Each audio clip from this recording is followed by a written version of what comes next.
Hello दोस्तों, तो आज डे नंबर 5 है।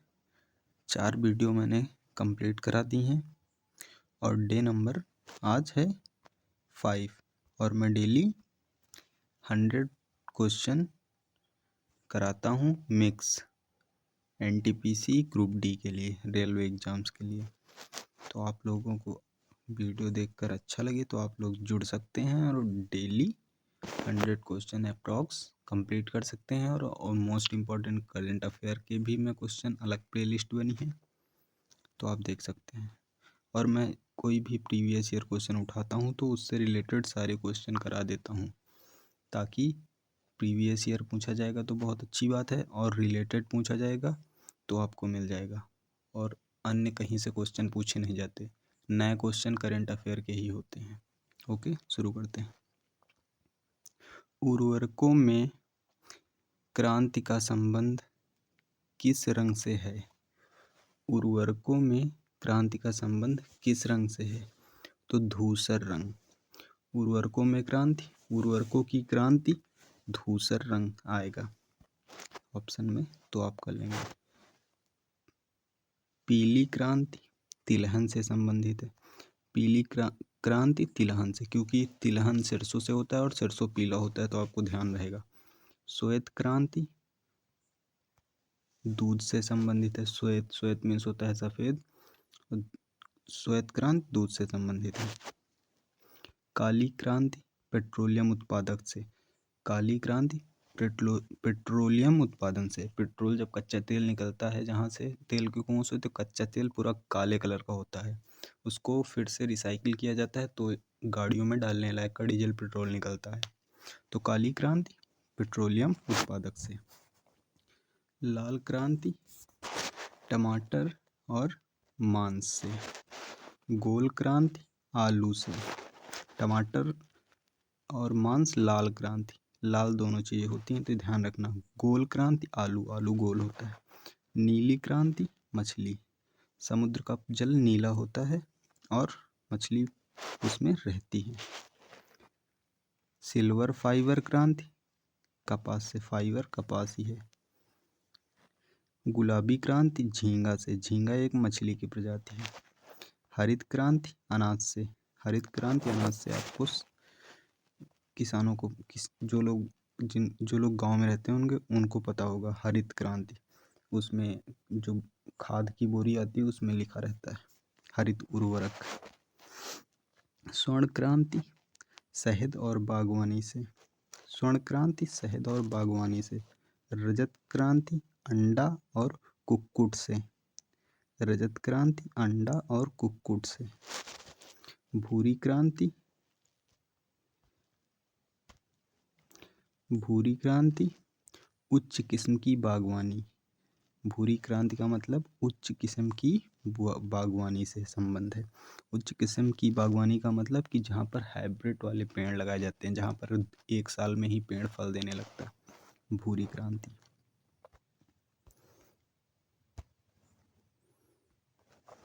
प्लासी का युद्ध 1757 ईस्ट इंडिया कंपनी और सिराजुद्दौला के मध्य हुआ था। प्लासी का युद्ध 1757 ईस्ट इंडिया कंपनी और सिराजुद्दौला के मध्य हुआ था। सिराजुद्दौला के मध्य हुआ था और सिराजुद्दौला को मीर जाफर के बेटे मीरान ने मार दिया था, क्योंकि ये मीर जाफर लोग ईस्ट इंडिया कंपनी की तरफ मिले हुए थे और ईस्ट इंडिया कंपनी ही जीत गई थी। ब्लैक होल त्रासदी के जिम्मेदार थे सिराजुद्दौला। भाभा परमाणु अनुसंधान केंद्र की स्थापना हुई थी 1954 में। भाभा परमाणु अनुसंधान केंद्र की स्थापना हुई थी 1954 में। हेडक्वार्टर मुंबई में है और मुंबई ट्राम्बे में ये भाभा अनुसंधान सेंटर है। इंदिरा गांधी परमाणु अनुसंधान केंद्र तमिलनाडु। परमाणु खनिज अनुसंधान केंद्र Hyderabad. Variable agency cyclotron centre, variable agency cyclotron centre Kolkata में है। इंदिरा गांधी परमाणु अनुसंधान केंद्र तमिलनाडु में है। कलपक्कम, कलपक्कम ऑप्शन में भी रहता है तमिलनाडु की जगह पर, तो कलपक्कम स्थान है।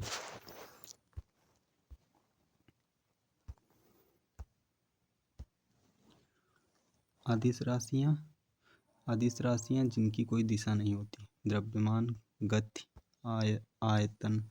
सदिश राशियाँ जिनकी दिशा होती है। विस्थापन, वेग, संवेग आदि और भी होती हैं, धीरे धीरे मैं बताऊंगा तो याद रहेंगी आपको। सदिश राशियाँ, विस्थापन, वेग, संवेग। अदिश राशियाँ, द्रव्यमान, गति, आयतन। ये मोस्ट इम्पॉर्टेंट नीचे वाला क्वेश्चन है।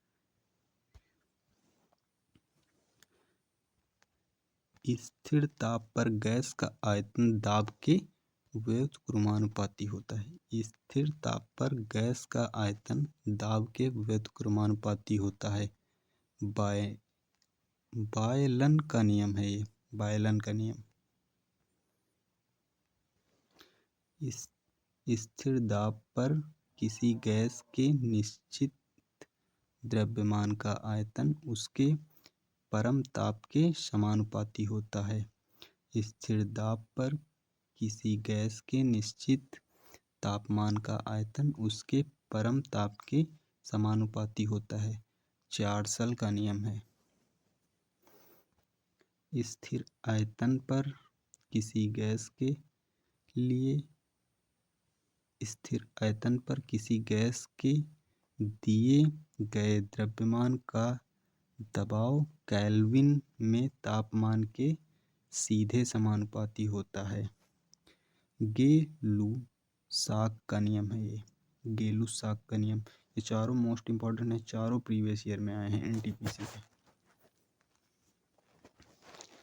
किसी गैस के विसरण की दर उसके घनत्व के वर्गमूल के व्युत्क्रमानुपाती होती। ग्राहम का विसरण नियम। ये फिजिक्स के क्वेश्चन हैं और ये ऐसे ही आते हैं। ये दिया रहता है स्थिर ताप पर गैस का आयतन दाब के व्युत्क्रमानुपाती होता है। ये चारों ऑप्शन रहेंगे तो आपको पता होना चाहिए ना कि बायल का नियम है ये। तो ये चारों मोस्ट इम्पॉर्टेंट है, आप लोग पढ़ना जरूर, इनको ध्यान से याद रखना।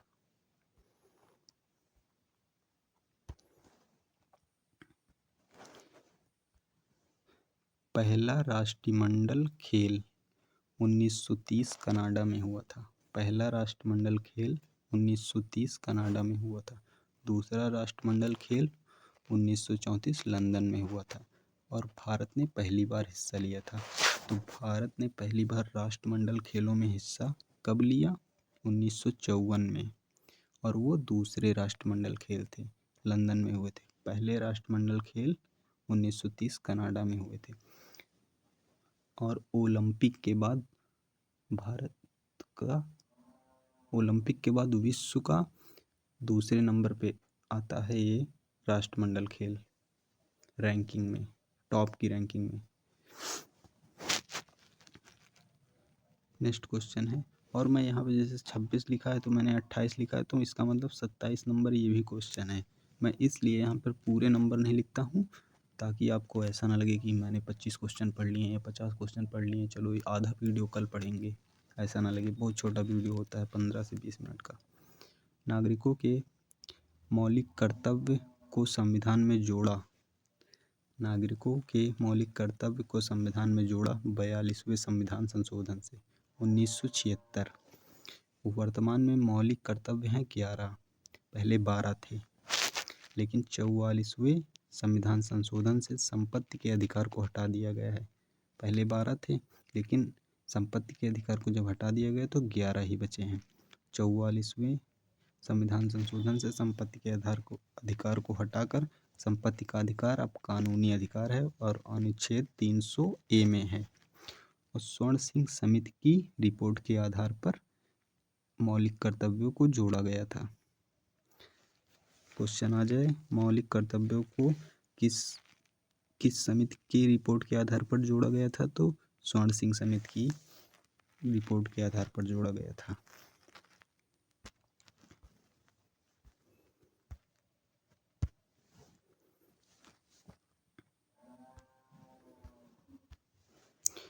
संविधान सभा का विचार पहली बार किसने दिया था? संविधान सभा का विचार पहली बार किसने दिया था? एम.एन. राय। हाँ, बी.एन. राव यहाँ पर है। एम.एन. राय 1934। संविधान सभा का विचार पहली बार एम.एन. रॉय ने 1934 में दिया। Cabinet mission 1946। कैबिनेट मिशन के तहत ही संविधान बनने की शुरुआत हुई। संविधान के बारे में मतलब संविधान बनाने के लिए अंग्रेजों ने मानी बातें। मसौदा और प्रारूप समिति के अध्यक्ष कौन थे? मसौदा और प्रारूप एक ही बात है। समिति के अध्यक्ष कौन थे? बी.आर. अम्बेडकर। भारतीय संविधान के अस्थायी अध्यक्ष सच्चिदानंद सिन्हा। अस्थायी अध्यक्ष डॉक्टर राजेंद्र प्रसाद। संवैधानिक सलाहकार बी.एन. राव थे। संवैधानिक सलाहकार बी.एन. राव थे।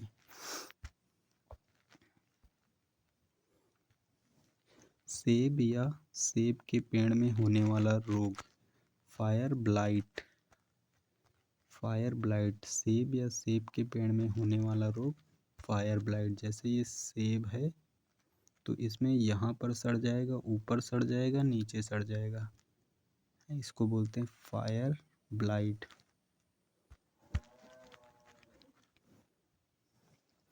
चाय के पौधे का एक रोग है लाल रतुआ रोग। मूंगफली के पौधे का एक रोग है टीका रोग। रोग भी पूछ लिए जाते हैं। ये सेब वाला प्रीवियस ईयर क्वेश्चन है। टिहरी हाइड्रो पावर कॉम्प्लेक्स कहाँ पर है? उत्तराखंड में। उत्तराखंड और टिहरी जिले में भी है। टिहरी जिले में, उत्तराखंड के टिहरी जिले में।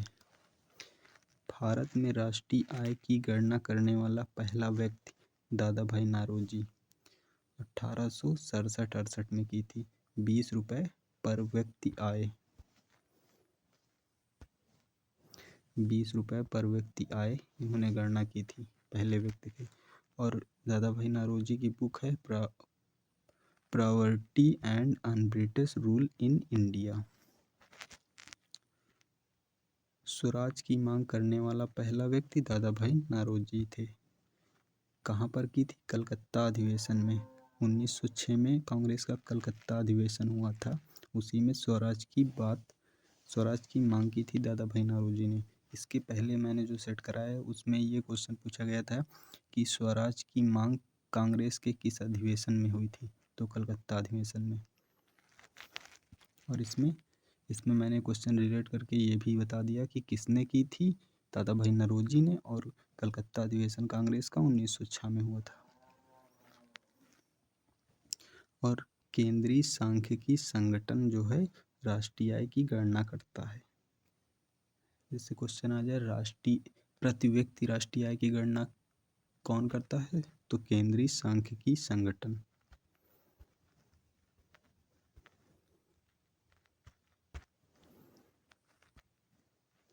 प्रसिद्ध गोल गुम्बद है कर्नाटक बीजापुर में है। प्रसिद्ध गोल गुम्बद कर्नाटक बीजापुर में है। मोहम्मद आदिल शाह ने बनवाया। प्रसिद्ध गोल गुम्बद कर्नाटक बीजापुर में है, मोहम्मद आदिल शाह ने बनवाया।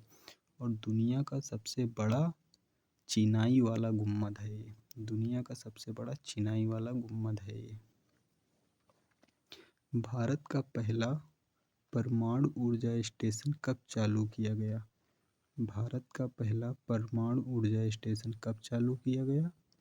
तो 1969 में। महाराष्ट्र ठाणे जिला है महाराष्ट्र में। भारत का पहला परमाणु ऊर्जा स्टेशन कब चालू किया गया? 1969 में। महाराष्ट्र ठाणे। ये राष्ट्र ऐसे होगा, महाराष्ट्र ठाणे। अगर आप लोगों को वीडियो मतलब क्वेश्चन अच्छे लग रहे हो तो आप लोग डेली पढ़ लेना अपने मन से। क्योंकि मैंने इसमें देखा यूट्यूब में तो एनटीपीसी के लिए पढ़ाने वाले लोग कम हैं, एनटीपीसी के बारे में बताने वाले लोग ज़्यादा हैं। कि हम देखा मैंने आज तो इतने लोग वीडियो बनाते हैं कि कैसे पढ़ें। आज मैंने डे 1 पढ़ा, ये पढ़ा, और 10-20 हज़ार लोग उनको देखते हैं, उनको पढ़ते हुए देखते हैं। वो 10 मिनट का वीडियो डालते हैं कि मैंने हिंदी करें, मैंने जीएस का सेट लगाया, मैथ पढ़ा, रीजनिंग पढ़ा। उनको 20-20 हज़ार लोग देखते हैं और वो सिर्फ अपना दिनचर्या बताते हैं कि मैंने ये किया ये किया। मैं कहता हूँ जो कोई पढ़ा रहा हो उसको देखो, पढ़ो तुम, तब सिलेक्शन होगा तुम्हारा। कोई पढ़ रहा है तुम उसको देख रहे हो तो तुम्हारा सिलेक्शन नहीं होगा। यही बताना था और मैंने आज देखा इसीलिए बता रहा हूँ। नेक्स्ट क्वेश्चन है इंद्रधनुष ढांचा। इंद्रधनुष ढांचा भारत सरकार की एक पहल। इंद्रधनुष ढांचा भारत सरकार की एक पहल सार्वजनिक क्षेत्रों के बैंकों का सुधार। सार्वजनिक क्षेत्र के बैंकों के सुधार के लिए इंद्रधनुष ढांचा सरकार की एक पहल चालू की गई थी 2015 में। मिशन इंद्रधनुष 2014 में स्वास्थ्य परिवार कल्याण एवं मंत्रालय के द्वारा चालू किया गया था। तो 50 क्वेश्चन हो चुके हैं। अगले 50 नेक्स्ट पार्ट में मतलब नेक्स्ट डे में आएंगे। और मुझे लगता है कि पहले 30 मिनट का मेरा वीडियो हो जाता था, क्योंकि मैं नया नया मतलब वीडियो बनाता था तो मैं धीरे बोलता था या थोड़ा समझ में नहीं आता था कहाँ से छुएं, कहाँ से एरो बनाएं। लेकिन अब परफेक्ट हो गया है, इसीलिए ज़्यादा टाइम नहीं लगता। 20 मिनट में 50 क्वेश्चन करा देते हैं। तो आप दिन में 20 मिनट तो समय निकाल के देख सकते हैं। ओके, धन्यवाद।